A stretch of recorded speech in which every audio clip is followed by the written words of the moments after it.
The team that dominated 2022 and the 2023 F1 season has recently been facing many problems. The one constant and the best part of the Red Bull racing team is Max Verstappen and his relentless efforts of putting the car higher than it usually belongs. Red Bull has now recently questioned both McLaren and Mercedes on the validity of both of their F1 cars, specifically talking about the McLaren having extra cooling outlets on its brake ducts, which Red Bull already seems to be proven wrong by the FIA and their checkups on the McLaren, and the flexing of the front wings, which was questioned by Helmut Marko on both Mercedes and Ferrari and even McLaren.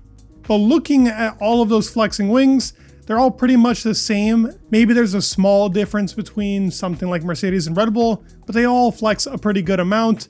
So the amount of performance they can all gain out of that is very minimal, and the FIA has already said there's no problem or issue with these front wings. The recent upgrades haven't really brought the performance they hoped for, and with recent rumors around Checo, the team has problems coming from everywhere and there's more to come. So the team definitely has to buckle up, put on their best performance to get both that Drivers' and Constructors' Championship. But let's talk about the problems arising and what's coming for Red Bull. Right before getting into it, I wanted to thank you guys for the support. You guys are amazing people, so thank you so much for supporting the channel. If you're new here, please go ahead and subscribe. It really helps out the channel, and your support means a lot to me and shows me that I'm doing a good job. But let's get into the Red Bull video. The hot topic, which seems to be a very hot topic from 2022, is obviously Checo. Checo didn't start the 2024 season badly at all. While the RB20 was the most dominant car in the first 4 races, it showed that it had that pace from 2023, because Max was able to put up 30-second victories and no other car was close. And in that meantime, Perez was actually the only close driver and was doing exactly what Red Bull wanted. He was getting that P2 position, wasn't really challenging Max, did exactly what a second driver was supposed to do. But he's failing to improve. It's being talked about in the media, who's going to be the replacement, what's going on with the team, and why have they chosen to keep Checo. Juan Pablo Montoya just recently came along in an interview and spoke about looking at onboards from both Checo and Max. And while I have done my fair share, he makes a good point about how Checo and Max, while taking the same corner, the car doesn't act the same way. It's always talked about how the driving style on Checo and Max is different, and while I do agree with that, Juan Pablo Montoya has a great point about the car performing differently for both Max and Checo. But why is that? Now, there's a lot of variables that go into this, and obviously I don't know the ins and outs unless I worked for Red Bull, but part of it is the setup and how Checo likes the car in comparison to Max, and how Max is just able to seep out every single second out of that car. Considering Perez has been with the team from 2021, and from that year forward, maybe we saw some improvements in 22, but it's constantly been a downhill with some good performances. And it seems like they do have to go for a replacement, otherwise they're definitely going to lose the constructors. Now, the team doesn't have many options. To trade someone in the middle of the season, with the reports being talked about, he has to be somewhere around 5th in the Drivers' Championship and be within 100 points of Max. Now, both those things won't happen, so more than likely we will see a transfer. But what are your options? You got Lawson, you got Daniel Ricciardo. There isn't much right now in the market for a mid-season swap. Obviously, Carlos would be ideal, but he still is driving for the Ferrari, and I don't think he would take up an opportunity to only drive for Red Bull for half the season. And that would be a lot of different contract stipulations that would be very complicated to go over.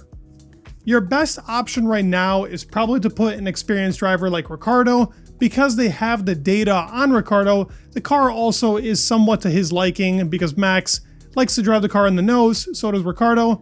But with there being so small options, it's tough to decide, will somebody actually be better than Checo from what we see right now? The second driver can be talked about for days, and honestly, it's been all over the news and YouTube, so I don't want to just get into depth about Checo and what they can do there, because that's all pretty much speculation. But what's not speculation is that the RB20's upgrades have not been doing what they're supposed to. Since the beginning of the season to now, the team hasn't really made that big of a jump. They have made some progress because that's what's kept them in the fight now with McLaren, and it looks like Mercedes is that second or third best car. But Marko keeps talking about these upgrades have to do what they're supposed to, or they won't be able to be in those positions even though Max is driving his socks off. Not too long ago, James Allison actually said the team had downgrades instead of upgrades, and Christian Horner gave him a great comeback saying we still won even with the downgrades. This was great in the time, but it does seem to be going in that direction. It seems like that RB20 car isn't really moving forward. Now, while it isn't going backwards like the Aston or the Ferrari as of right now, it's also not making the progress that's needed to fight McLaren, because right now, if Max was in that McLaren car, he would have multiple victories over the Red Bull.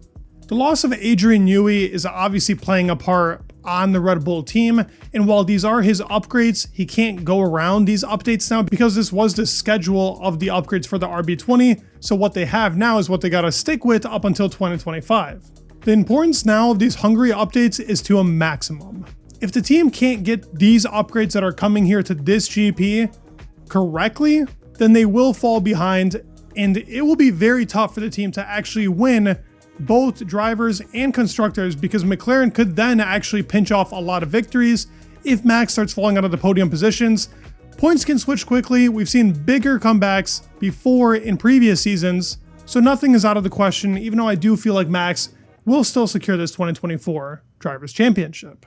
But the big question is, can the team flip it around? Because this is the first time we've seen Red Bull pretty much on the back foot.